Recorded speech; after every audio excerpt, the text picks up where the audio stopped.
আজকের রেসিপি একদম ধাবা স্টাইলের কড়াই চিকেন। চলো তোমাদের সাথে রেসিপিটি শেয়ার করি।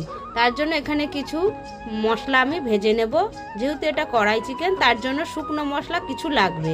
স্টার ফুল, এলাচ, দারচিনি, লবঙ্গ, মৌরি, জিরে, ধনে, শুকনো লঙ্কা আর গোলমরিচ ভালো করে শুকনো খোলায় গ্যাসের আঁচটা অল্প রেখে ভেজে নেব। এবার মশলাটা ভেজে নেওয়ার পর নামিয়ে নেওয়ার পর একদম পরিমাণ অনুযায়ী তেল দিয়ে চিকেনটাকে আমি আগে দিয়ে দেব।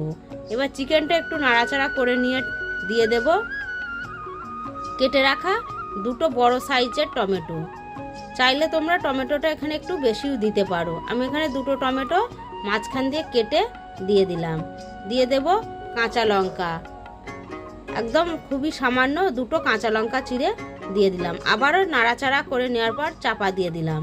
এবার বেশ 5 মিনিট চাপা দেওয়ার পর এই দেখো চিকেনটা দিয়ে কত জল বার হয়েছে, আর টমেটোটাও ভালো সিদ্ধ হয়ে গেছে। এবার টমেটোর যে খোসা সেটা আমি ফেলে দেব ছাড়িয়ে, আর টমেটোগুলো একটু খুন্তির সাহায্যে নেড়ে নেব যাতে টমেটোগুলো ভালো করে গ্রেভি হয়ে মিশে যায় চিকেনের সাথে। এবার ভালো করে বেশ খানিকক্ষণ নাড়াচাড়া করে নেওয়ার পর এতে আমি কিছু মশলা আমি দিয়ে দেব একটু আদা রসুন বাটা, আর প্রতিদিনের যে গুঁড়ো মশলাটা হয়, হলুদ গুঁড়ো, কাশ্মীরি লঙ্কার গুঁড়ো, ঝালের জন্য শুকনো লঙ্কার গুঁড়ো, ধনের গুঁড়ো দেওয়ার পর স্বাদ অনুযায়ী নুন দিয়ে আবারও বেশ কিছুক্ষণ ভালো করে মশলাটা চিকেনের সাথে কষে নেব। যত বেশি মশলা কষা হবে চিকেনের টেস্টটা কিন্তু তত বেশি সুন্দর হবে।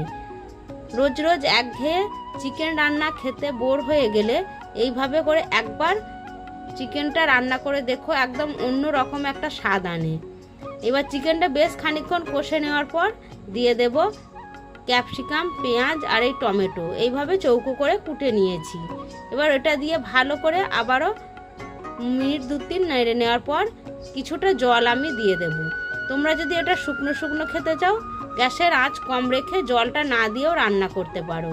এবার যে ভাজা মশলাটা আমি তৈরি করেছিলাম সেই ভাজা মশলাটা আমি মিক্স করে আবারও নাড়াচাড়া করে নেব।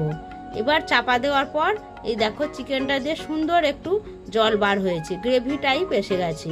তোমরা এই অবস্থায় যদি এই রকম গ্রেভি খাও এইভাবেই রেখে দিতে পারো। আর আমাদের অল্প একটু গ্রেভি রাখবো, তাই খুবই সামান্য একটু জল দিয়ে আবার নাড়াচাড়া করে নিলাম।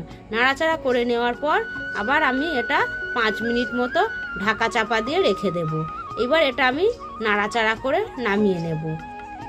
আর আজকের আমার এই চিকেন কড়াই রেসিপিটি তোমাদের কেমন লাগলো অবশ্যই কিন্তু জানিও। ভালো লাগলে একটা লাইক, কমেন্ট, শেয়ার করে পাশে থেকো।